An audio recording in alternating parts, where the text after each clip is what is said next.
This is Theoretical Thrills, the podcast where three hosts pitch original theoretical rides and attractions based on things they don't own.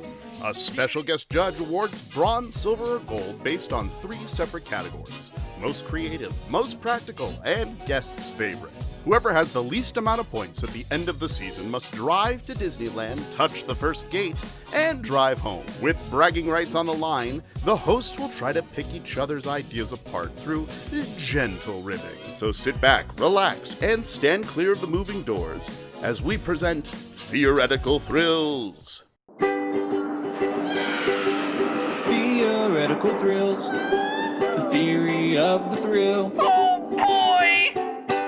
In 3, 2, fun! Hey everybody, and welcome to Theoretical Thrills. I'm your host, Oliver Berger. I'm Brad West. And I'm Spencer Frankeberger.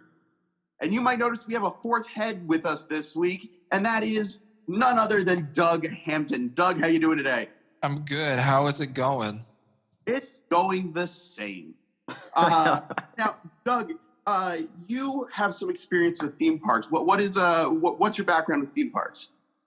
So I've worked at the big three. I've worked at SeaWorld, Disney World, and Universal Studios Hollywood. Nice. Doing all separate roles. Like none of the roles were related. So I have a very wide theme park experience. A breath of experience. Yeah. At least 2 lands worth. Yeah, exactly.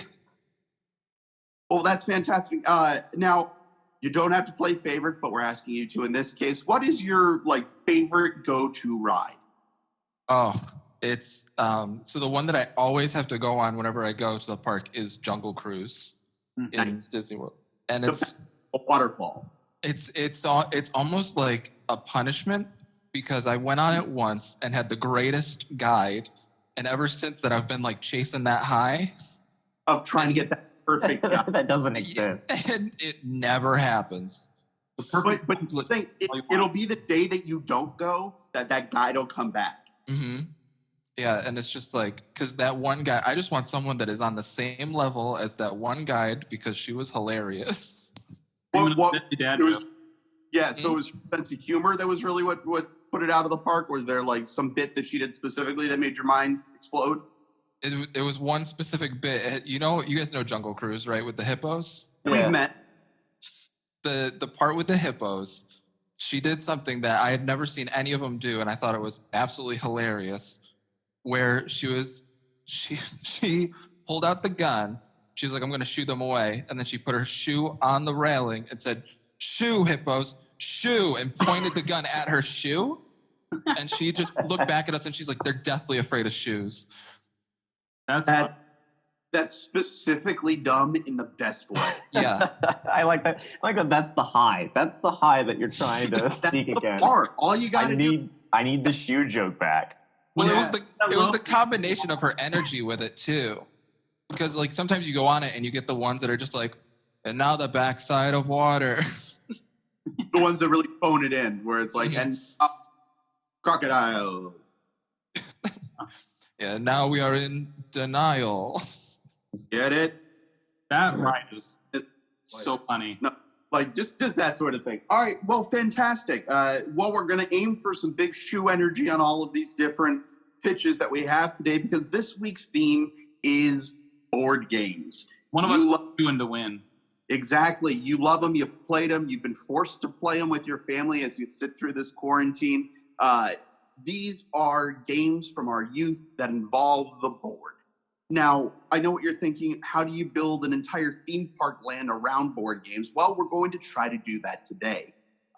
So, without further ado, Spencer, would you like to start us off?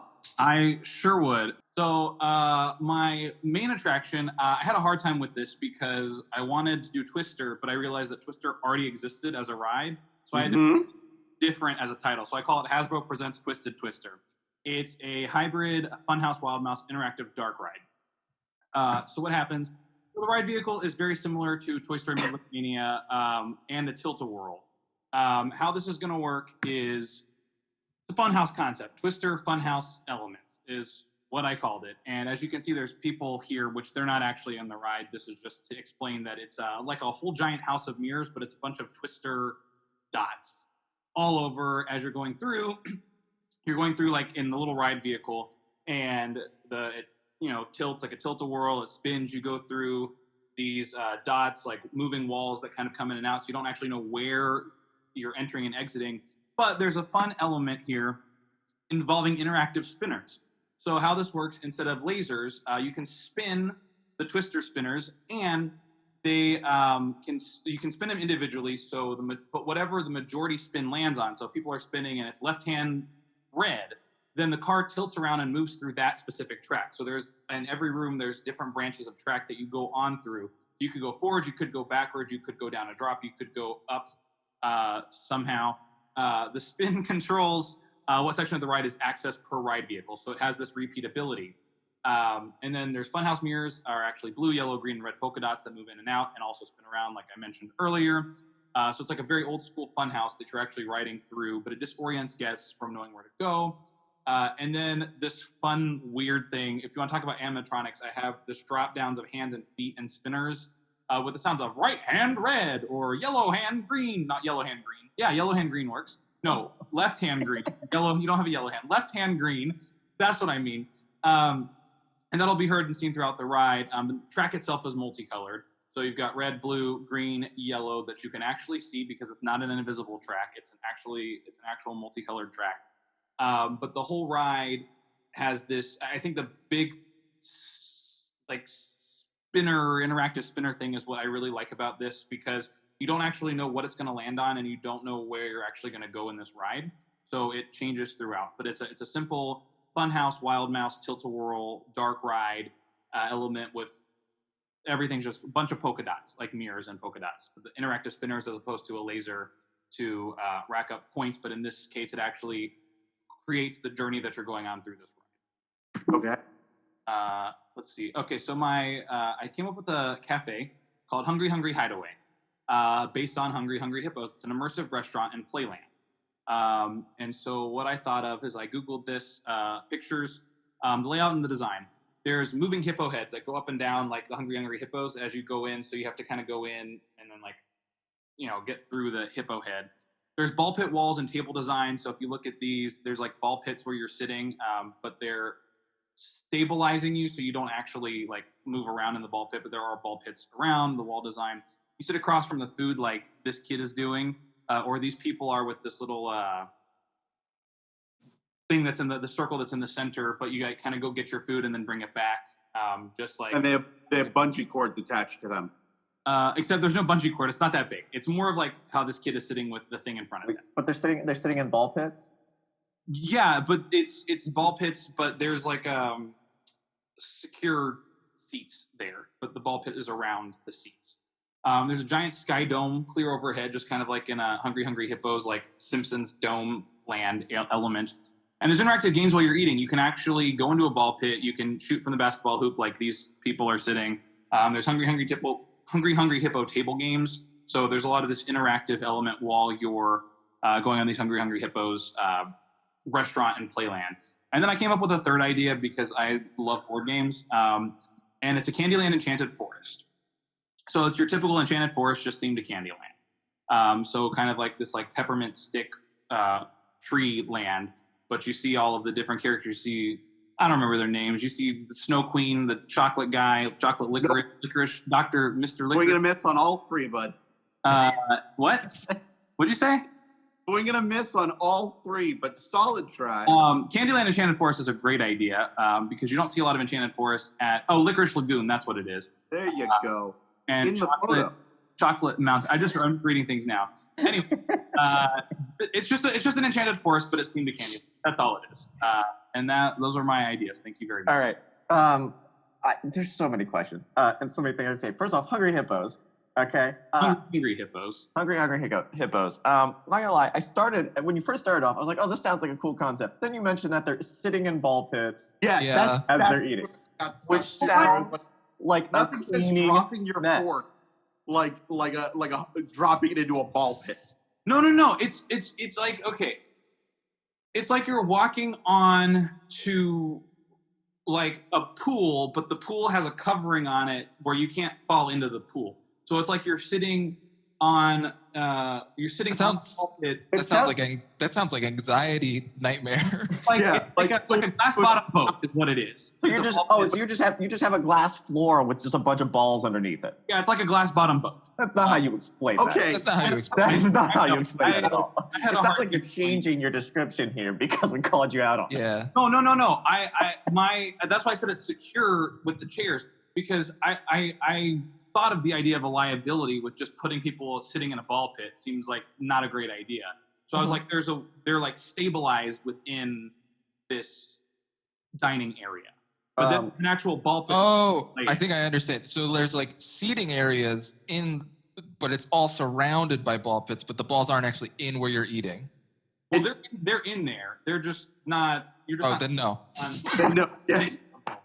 You're just not sitting on the balls themselves. They're stable. They're stabilized. So you're not. You're sitting on a chair that's in the balls. Right, but That's the problem. That's the problem. But the balls are contained. Is the thing for this situation? The ball pit itself is ball pit, but the balls are contained within the structure of, like, there's a glass bottom boat or, like, walls. It's not an actual ball pit. No, it's not an actual. Well, okay. So there's the actual ball pit where you can just go play in it. I'm not talking about that. I'm talking about the food. We're talking about where you eat. I don't care about this imaginary ball pit. I care about where you eat. Are there balls where you eat that touch your body? No, they don't touch your body. There are balls unless you're a guy. In that, there are balls in that where you're sitting, because it's like a glass bottom boat, or like if you're like Rainforest Cafe where you're like you see a tree above you or whatever, you just see like a ball pit. Oh, okay. Sorry. I see what you're saying. The restaurant itself is in the middle of a ball pit. Correct. Gotcha. So in the sense of like a C-Lab or something like that, where the entire restaurant around you is a ball pit. However, you're sitting in your own plexiglass bubble, basically. Correct. But there are ball pits that you can play in within this interactive area. Because I've tripped and fallen on nothing trying to get food to a table. I can't imagine a ball pit or just eating food at my meal. A ball pit to get the pictures are not a great representation of what I'm trying to depict. No, I think it was. That's the also, quick question. Is it a tilt-a-whirl? Is it a dark ride? Is it indoor? Where is it? It's an indoor funhouse dark ride. It's like a tilt-a-whirl inside. Like Cat in the Hat is inside. It's a tilt-a-whirl inside. Okay. When also like Winnie the Pooh kind of mixed like the Tigger bouncing thing, but the twister boards are going like this. Is it kind of like Roger Rabbit, where you're in the car and you're spinning the car? Mm-hmm. Yeah, but you don't. But I guess with Roger Rabbit, you don't know exactly where you're going. But with Twister, it is that there's multiple. Because Roger Rabbit, you don't know which way you're going to spin, but you're going the same track. With Twister, you don't know which track you're going to end up going on with this. Question: how does the spin mechanism work?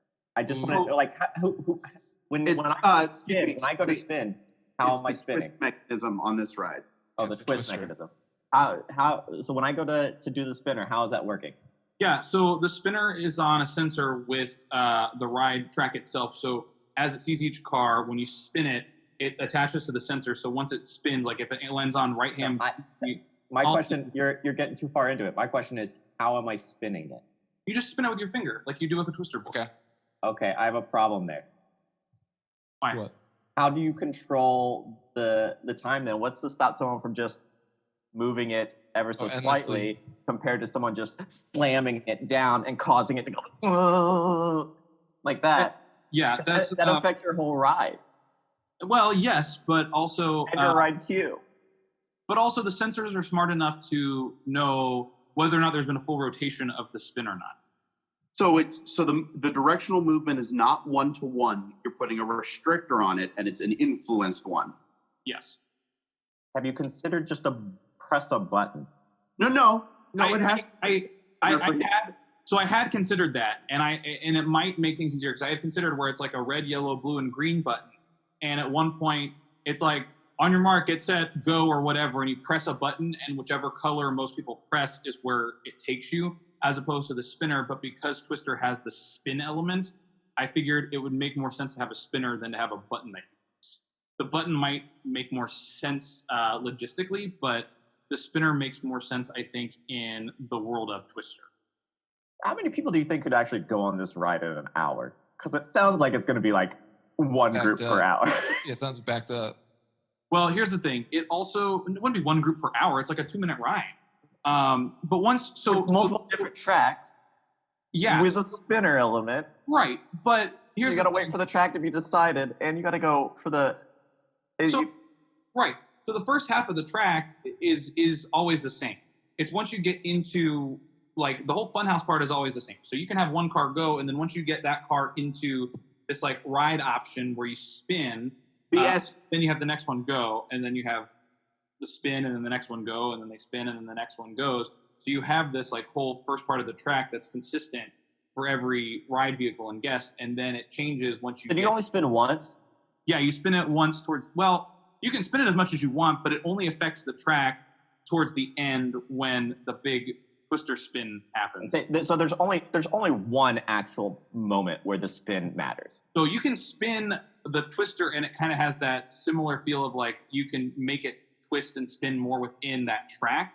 But there's one moment where, I guess I should have mentioned, there's one moment where there's a guided moment that's like, okay, pick your big, this is the final spin or whatever, and then you make your final spin, and that's where it takes you to the. That makes more sense. Yeah, that makes a lot more sense.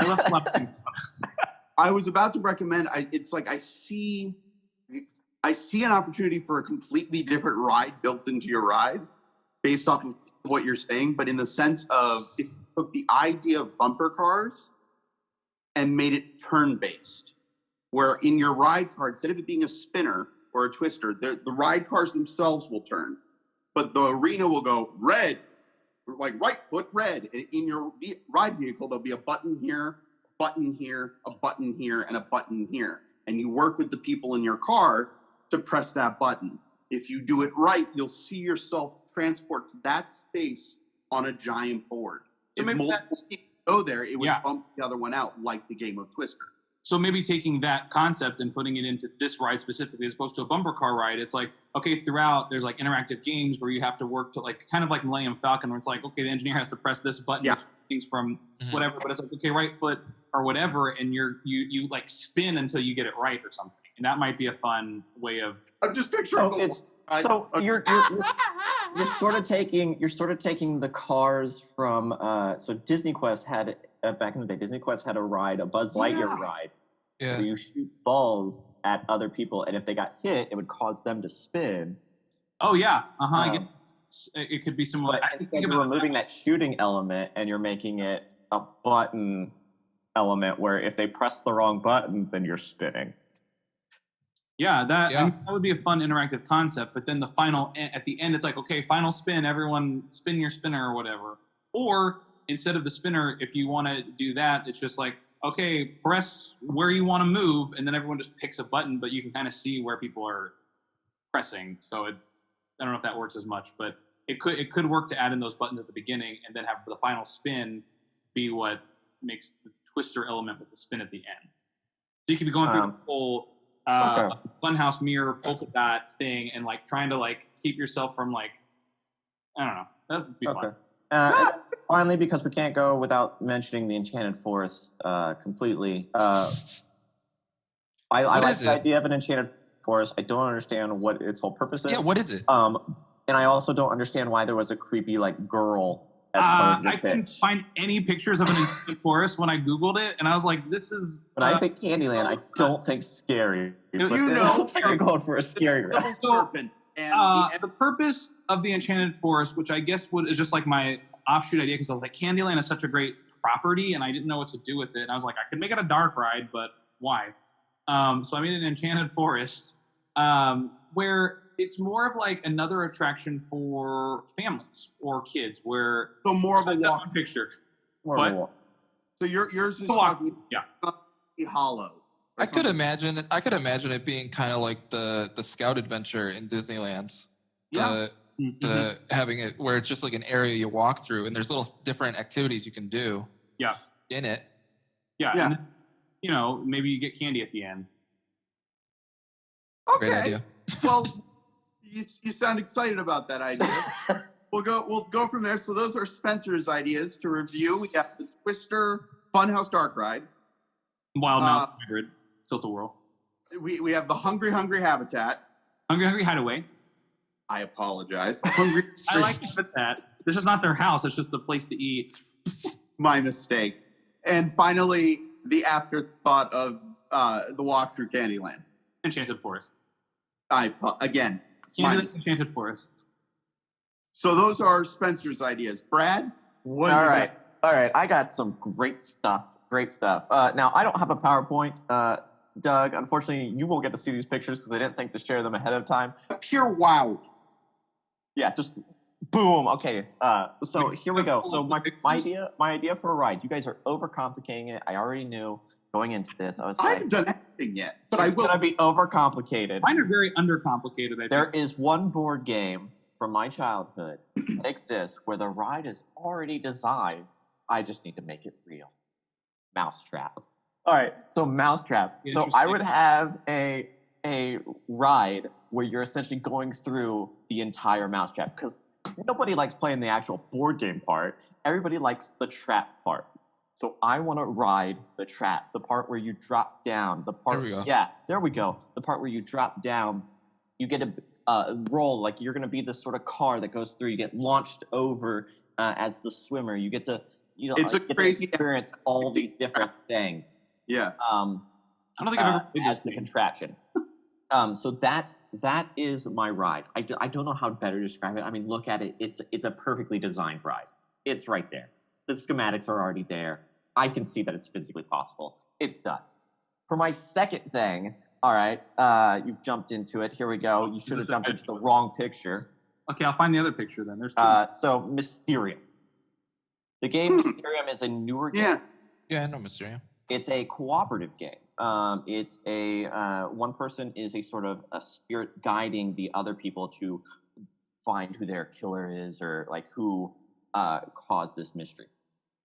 So the way that I would change this is I'm going to take Mysterium, I'm going to make it into a 30-minute sort of escape room experience. All right, so this is more of a premium experience. It's something sort of set aside, but we can have multiple rooms. And it's going to be an escape room in that it's going to be a sort of one person is the spirit, and they'll be in a sort of control booth room with cameras that are able to see into the rooms. And they're able to give little hints by pressing certain buttons to cause little lights to light up around certain things that need to be done or to try and give hints to get through the room. Meanwhile, so that's what this little control room is. So they'll be able to sort of guide these people to try and get out of the escape room. And then the other people will be in the escape room trying to solve this mystery. And they're going to be using these sort of ghostly hints that their friend is providing for them in order to find an escape out of this haunted mansion type deal. So that's my two ideas. Long, nice and short, not long with a PowerPoint, not over convoluted, but both an actual possibility. At least mine was an organized presentation. All right. I have several questions. Go for it. I love the idea of the dark ride. Yes, it's the easily transferred concept. You are the marble on the game of Mousetrap. It's a crazy action, a crazy contraption. The fun is catching its Mousetrap. And that's that ability to take on that journey. And Spencer, we understand you didn't play it growing up, but Mousetrap was basically an hour of you trying to set up the contraption. Yeah. You're doing it once and then just putting it away. That's why I never played it. Like, forget it. I'm not. The game part of it is awful. It's not about the game. It's all about the contraption. I don't even remember any of the game. I just remember setting up the traps and then having it go through. Like, you're just setting up a tiny Rube Goldberg machine. Yeah. That's it. And that lends itself perfectly to a dark ride. I remember watching Mouse Hunt, so very different. This one's not an original LaRue. Very similar in concept, I think. I adore that movie. So much string cheese. That's the whole punchline of the whole film. All right. Now let's talk about your other idea. You're using a newer IP. That's awesome. You're adapting it to a 30-minute experience. Question, onboarding-wise, do you think a 30-minute experience will lend itself to the amount of people that would be coming through? The 30 minutes is just my sort of base concept. Obviously, it could be some working around. We could modify it to be more of maybe like a Millennium Falcon or type ride in that the items blink, or the mission space ride. In that everybody has individual roles. We would still have to like one person would still be separated from the others. But I think we could bring it down to like a 15-minute experience or something like that. I think with a 30-minute experience, because you're only requiring like 2 small rooms, we could have quite a few of these set up, and this is a sort of added experience type deal. It's not something that you're going to do every single time. It's sort of like at some of the Halloween events. I love Hallow Scream would always do. They did an upcharge haunted house. It was a individualized experience. You had a time. You reserved a time slot to go do this haunted house, but it was you were the ones going through, and it was more personalized and geared towards you and stuff like that. And so I think moving that into an escape room and having a sort of it's an upcharge. It is a special experience, but it's a unique experience that you get to have with with just your group. The way to get out of the sun, and it's something that you might do for a special occasion, like you're coming from out of town. Like, oh, let's try and book a time on this so that we can do this. Let's try and pay to do this. I don't feel it's any different than you booking a reservation time for some of the Star Wars stuff that you like. The whole Galaxy's Edge is all pretty much reservation based. If you don't get a reservation time, you don't get to do it. Like you have to buy something to get to do it. So I think it's that sort of concept. So I'm fine with it being a 30-minute experience, knowing that I won't get as many people through as if it were just a standard ride or something like that. It's a premium. But it's a premium. It's you're paying for that unique experience and that unique environment and that sort of fun memory. And because it's in the park and stuff, I don't have to charge as much as a normal escape room would charge. So people get to do escape rooms that might not normally go to it because they're put off by the price. I don't have to charge as much because you're already paying to get to the park. So I just make it a slight premium boost as opposed to a huge boost, and I'm still making profit off of it. That's my thoughts, and I think it lends itself to the experience. Okay, Doug, any questions before we move on? I did, but I forgot what it was. Well, if you remember, you can always come back to it. If you need to ask about that ball pit again, you go ahead and ask. Yeah, feel free to bring it back. I think we've clarified and we've cleared things up, and I think we're ready to move on to another Mousetrap. The food is in the balls of the ball pit, and you have to just dig for it. Well, they like little like Pokeballs shaped like ball pit balls that bring you the pull it out. Some are filled with beads. No, but keep it exciting. All right, moving on to my pitch. So my first ride is going to use a very similar ride car system to the fictional ride car system that you see in Jurassic World. But there is some element to it that's pretty interesting, and it's the idea of a bottom-weighted gyroscopic vehicle that can free float, but does, in my version, you don't have the control that you do in the Jurassic Park one. So the idea being that because the ride car itself is free floating within this acrylic sphere that you're in, which could be supported because it's acrylic, reinforced acrylic, the ride car itself will actually be staying stagnant because of the body weight of the participants in the ride car itself, while the ball takes the majority of the impact. And the reason I say ball and impact is because I'm talking about a giant game of Crossfire. If you grew up in the 90s and in the late 80s, you were familiar with Crossfire. I'm not familiar with that, and I'm in that era. Yes. You should be. It's one of the greatest games ever made. It was one of the greatest and most dangerous games of our generation. That's why it was so great. Mm-hmm. So basically the way it would work is we would have 3 giant crossfire boards, each one next to each other. And here's what would happen. Just like in the game, each player set would get about 12 balls that they could shoot. In these balls would be the actual ride participants, 2 separate lines for the experience. There's the player, and then there are the people who are in the balls. What happens then is a game of competition crossfire, where you are launching the ride vehicles themselves on shiftless flooring, assisted by the oceaneering tracks that are underneath to dampen collisions. But the goal of the game, of course, to get the most marbles to the other side. If you win, the thing goes nuts, it blinks, the ride people get off the ride, and then you continue about your day. It could fit each vehicle could fit 3 participants with 15 balls on either side plus 2 ride operators. Could allow for a pretty decent amount of people on each 5-minute ride. So the goal of the 3 different tracks being minimum impact, where we dampen the impact completely. Similar, but they're going to be completely enclosed. There's medium fire, where you're feeling a little bit of the bump, and then full crossfire, which would have the speed and feel of bumper cars. Understood? Yeah, so that's understood. That's the crossfire experience. Any questions? Yes. Okay. Yes. Let's go full screen for this. By the way, okay. But by the way, this is Sid and Marty Krofft World, the pinball ride. Yes. Yeah. Wow. First off, what's that safety sign look like? We're just walking onto this ride. Yeah, my first question was, what lawyers do you have? Yeah, no weak-necked people. And then also, I'm curious if your heavy hitting is like bumper cars. Bumper cars aren't always the hardest hitting, so I feel like that's a very loose way to describe it. I need to know, like, you're obviously trying to pitch it as like, oh no, this is safe. This is a safe ride.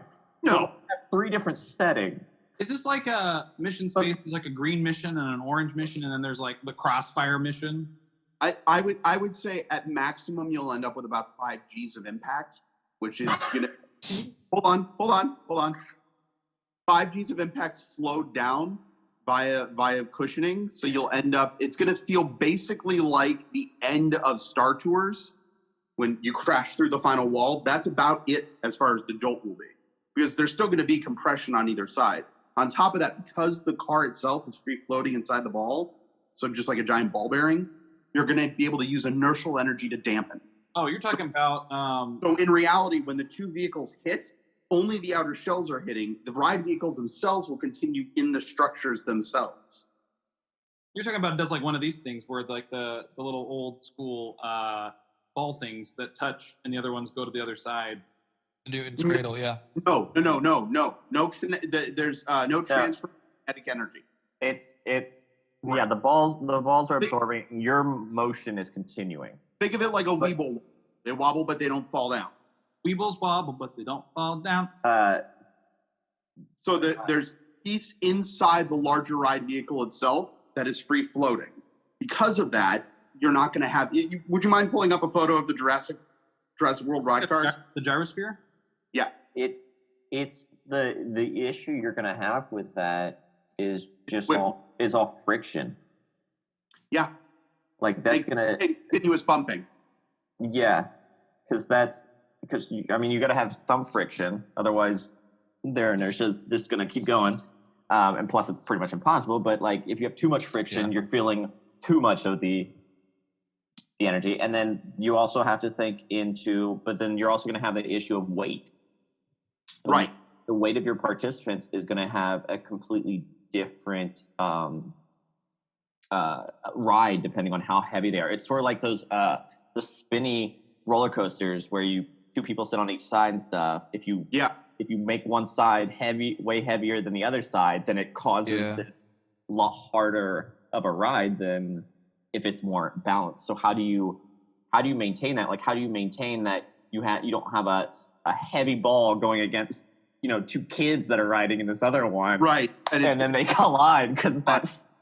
Well, so that is the beauty of a basically trackless ride car system underneath with the gravity. So you're using Oceaneering's ride car systems that are underneath the track itself that are following along with you that'll act as a dampener for inertial force. So basically, it's a way to even the playing field. Yes, logically, if you have two fat guys in one thing and like two 4-year-old girls in the other one, it's going to be some difference. But keep in mind, the goal is to knock the balls into the other side. You're going to want that to happen. So many lawsuits. You know what? That's what waivers... So many injury lawsuits. Just... It's almost Waiting to happen. an experience. I'm willing to Like bet a there's sky coaster. to dampen the field. I truly do. This reminds me of the slingshot. Do you guys know what that is? Yes. Yeah, like Yeah, it reminds me of the slingshot where like you get pulled down and you get shot straight up into the air. Yeah. But at least on that, you're not shot into someone else. I mean, Yeah, that's what I mean. It's like the slingshot, but more dangerous. That's my brain. If that's possible. I don't think that's the Well, first time we've done it. Because see, that's the thing is too that's the thing I forgot there is that also if you have a heavy ball and a light ball and the whole goal is to get to the other side, like someone is definitely going to get that light ball is going to get destroyed. Yep. You're fine with this. You've resigned yourself to that. I'm fine with it. All right, I mean- so that's your main ride. That's now my main ride. It was secondary. Secondary, originally? It was a secondary ride? Oh, Well, yeah. He was going to do Mousetrap. He was just going to do the exact same ride that I described. I literally was going to do this. I have to know why this Crossfire ride that seems very dangerous but also incredibly fun is the secondary ride versus a dark ride. Because I had to bring in the 3 and I needed something to give as a palate cleanser. So now, instead of having an actual thing to make the other one seem less dangerous, I'm just doubling down with my actual situation of my Chutes and Ladders live experience. I thought it was ladders too, and I went against it. The Chutes and Ladders live experience is a mixture of a obstacle course in the same spirit and vein. That's Virit. Same spirit and vein as the course from Legends of the Hidden Temple.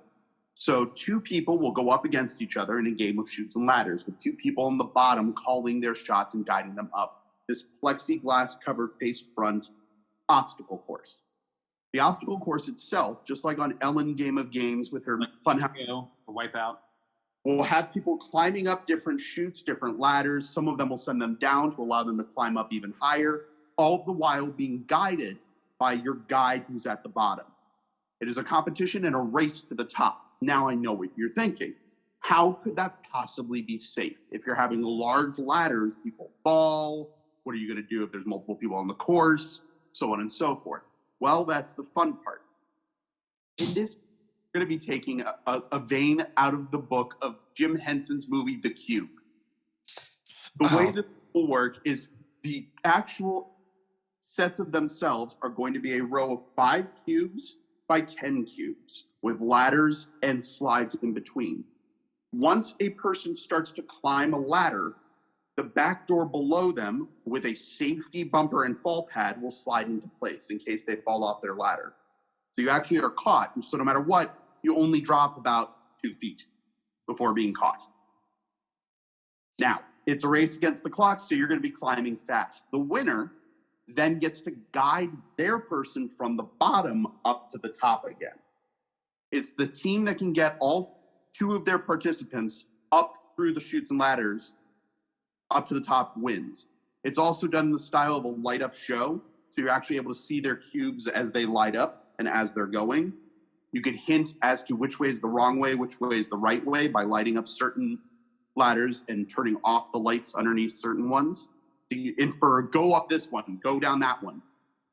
So it's a fully interactive experience / show item in the background. All right. So, yeah. This feasible All right. Fear Factor Live. Indoor or outdoors? Indoor or outdoors? The The ride itself is boarded outdoors, but the actual container and the chutes and things like that are indoor. Okay. That answers that question. But the audience would sit outdoor to watch the show of these people going through this ride. So is the sun hitting them? A very good question. Ideally, this would all be ventilated because of COVID. Well, ventilated and everything, but the sun hitting it, it gets hot. Greenhouse. Okay, climb fast. So these are just, greenhouses, little greenhouses that you're sticking. Yeah, basically. Hot, sweaty, humid greenhouses. Like the Glass House, the TV show, not the movie. 13 Ghosts. Yeah, it's very similar to 13 Ghosts, just vertical. The other thing that you described, your little safety pads, like thing that would come out and stuff, and the only thing that comes to mind is there's a story of the progress, the Wheel of Progress. The ride operator. The ride operator getting carousel progress. The ride operator getting squashed and killed. Yeah, getting stuck in between them. In between the rotation of these two wall things. What's to stop this? Which I've solved. God damn it. Why is Spencer just bringing up random pictures? This is like a glass house, like the how glass. But not all my ride. What? No, I understand your ride now. I understand. Yeah. You're a glass. You guys do you like this reference image to a thing that I didn't bring up? So to answer your question on that, I use one of two different systems. You could either do a fast deploy netting system that's embedded in the walls, and basically the way that would work is it would be a net-based catch. So what would happen is you would sew the net flat, but triggered to the cube to your left or to your right and collapsed. In order to catch the person, it would spring forward and cut off that area, so there wouldn't actually be something hard that's stopping them, but they would get the net catching them. And the ride itself would be triggering those as, I swear to God. It's like your life in the sense that there are people there, yes. Way to go. Thank you. But it's enclosed. Sure. So basically, you have that ability. The other option we could do is we can go with an iris. And the reason I would say go with an iris is because the way it's closing, there are no sharp edges to it, and it could be on a self-catch. So the same way some of those saws have an electrical current running through them, where if it feels flesh, it turns off. Mm-hmm. You have that ability with an iris to stop it if the person's halfway, like if their arm's right there and you're like, oh, their arm's gonna get chopped off, it just stops. It stops the catch process. Okay. So if their body's right there, it'll stop the catch process. They'll go through it. Being stopped by to hit whatever the floor is there. Like the Russian roulette game. Again, not Russian roulette. You talk about a roulette table. All right, so yeah, those are my two experiences: my Crossfire and my Chutes and Ladders experience. Action car. Yeah. You're designing for them now? Yeah. Oh, okay. They're coming back. They're coming back after the movie was very successful. Look, you say fun, I say lawsuit. You say lawsuit, I say fun. It's only a lawsuit if you don't sign a waiver. Oh my god! But the goal would be to develop new ride systems to cushion the impact of each of those cars using gyroscopic catches. All right. To let impact. I see the potential in your idea. Your idea currently seems like someone's breaking a neck. It's the car accident experience. So, Doug, do you have any more questions in general? I want to go back to the Mousetrap, the dark ride. Yeah, go for it. I remember my question. Now, the car, you're going to be like a marble? You're the car. It's in place of the marble. Mine, it was a marble. Okay. Well, okay. And there's also Crossfire as a marble, but Mousetrap was. That's why I developed it. And the gyrosphere is a marble. But also, so in the dark ride, so the whole thing is a Rube Goldberg machine. Mousetrap, that's what it is. And there's so many things that could go wrong with it. in your Mousetrap ride, is it going to be like the same thing every time? Yeah. Then how do you make it so it's more enjoyable on each ride? It's a thrill ride. People keep doing it. It's the same reason people keep doing it, like Haunted Mansion and all those other rides. Like they're the same ride every single time. Yeah, because there's a full history to the ride. Yeah. I can make a full history to Mousetrap. No, I'll agree with Roger Rabbit being the same exact ride every time, and I have a blast every time. That's about the drop of doom. Just go up and down. So I'm not worried about it being the same ride. This is meant to be. This is a ride that families can go on, so that because the kids are going to want to go on it. The kids are where the money's at. The parents are just paying for the kids. Okay. And for themselves to get into the park as well. Yep. So you've been presented with 3 very bad ideas, Doug. What? No, I'm sorry. I mean it in the nicest way. Doug, what? So we have 3 categories for you to award the prizes to. Spencer, what is our first category? So just to recap the 3 categories before we get into our first category, we've got the practicality of attraction, the creativity of attraction, and then the overall favorite. And keep this in mind, it can be the e-ticket attraction, if you will, or the secondary restaurant experience, whatever it is. Any of the things we pitched, they're all on the table. Including both versions of Mousetrap. So, reality, Doug, who do you give it to? And you can also talk about it if you want. What? You can also say like why you awarded it for practicality. Well, so for practicality, I think it's obviously going to be the Mousetrap one. Because that's the one that seems like the one that's the most safe. Okay. And also, it very much already is like it's already built, just based on the game. Yeah. It really, like just practically wise, you guys both had it. So I think that practicality definitely has to go to that. Creativity, it does not go to that. Fair. The creativity point, what would you give that to? Oh, so many creative ideas. You sound like my old. There aren't any good ideas on the board, but there's a lot of creative ones. A lot of creative ideas. I'm gonna say I think the one that intrigued me the most was probably the chutes and ladders, because it's one of those ones where I don't think it's safe yet. No, oh god, Not at all. But it's one of those ones where it's like if that became an actual ride, had been like figured out with everything, like where I know that I won't die going on it, I would want to go on that like every time. Yeah, it might even, or at least go see it. Sure. Yeah, it might even be a matter of adding ride operators or suspension operators at each of the chute and ladder entrances, or a tie cable. Yeah. That can hook you on and hook you off the top of each one. Yeah. So that allows for each side of the course to have 6 operators that can control 2 spots and run to the next one. So I'll take it. So that one's for creativity.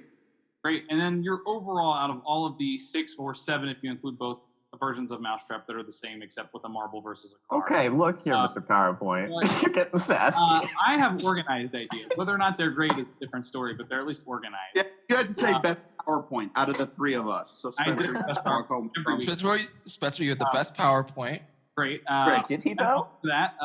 Okay, your overall favorite of all of the attractions and rides that you heard about or saw via PowerPoint today. Oh man, this is tough. You had the Twister ride. You had because I was trying to think. I was trying to think of what Spencer's was. So let's recap. Let's recap everything. Yeah. We have the Twister ride, hybrid, Hungry Hideaway, Candyland Enchanted Forest. We had the that's right. Mousetrap and a Mysterium escape room. We had Crossfire ride, the ride. Chutes and ladders. The dark ride with a marble, and the chutes and ladders attraction. You can't give him the Mousetrap ride with a marble. It's All too he late, did was man. just said that he had the same thing, but it had a marble. You can't keep giving it to him as an option for him to be able to get a point for it. I'm pretty sure he's not going to pick That's that mine. as his favorite idea, so I think it's okay. Now, this is my overall favorite, right? Yeah. What was your your overall favorite? Overall, it can be based on creativity, based on practicality, based on both, or based on none of those. Just one that delighted you. So this is going to be a very rogue choice, I think. But overall favorite is Candyland Enchanted Forest. Yeah. The reason being is because I've worked at all of the theme parks. The thing that whenever I go, like I would go on my days off to the parks, and whenever I go, I always go to like the walkthrough places, just because those are the most enjoyable to me. Like Epcot, the World Showcase, or Animal Kingdom, just walking through the park. And Candyland Enchanted Forest is kind of like the closest to that any of you guys had. Cool. Well, there you go. All right. Great. We each got 1 point this round. Dude, that was crazy. Really a nail biter, I will say. Now, Doug, out of all the things that you've heard today, you've heard these things. If you were to pitch from the hip of an experience that you would like to see at a theme park based off of a board game, what would you say it would be? Oh, my own pitch? Yeah. If you just had to gut it. I would probably do Clue. I would do a very it would be very similar to Brad's Murder Mysterium. No, it would be similar to like Haunted Mansion, where like you kind of like go in to it and all that. And I think it would have to be you would have like different endings. You guys have seen the movie where they have the different endings. Yeah. I think it would kind of be very similar to Haunted Mansion, where it'd be like you go in and you are like kind of like gathered into a room. You explore that room for a minute, go into the next room, explore that room for a minute. And then I would say probably like you get onto a ride and you kind of like make your guess out with buttons. And then based on what you guess is where you go on in the ending. So you redesigned Twisted Twister. Dark Ride? Yeah, I redesigned Twisted Twister. Yeah, everyone likes that concept now, huh? Nope. Still no. All right. Fantastic. Doug, thank you so much for joining us. We greatly appreciate you joining us. Yeah. Any final words, any final thoughts from you? Anything at all you want to say or do or ask? No. Okay. Great. On behalf of Theoretical Thrills, I've been Oliver. I've been Brad. I've been Spencer. And have a great week. Did you enjoy the episode you just watched? Feel free to like, subscribe, and share. And if you have an interpretation of an idea based on the theme of the week, feel free to tag us on social media with hashtag Theoretical Thrills, and we may feature your ride and attraction on the show. Theoretical thrills, the theory of the thrill.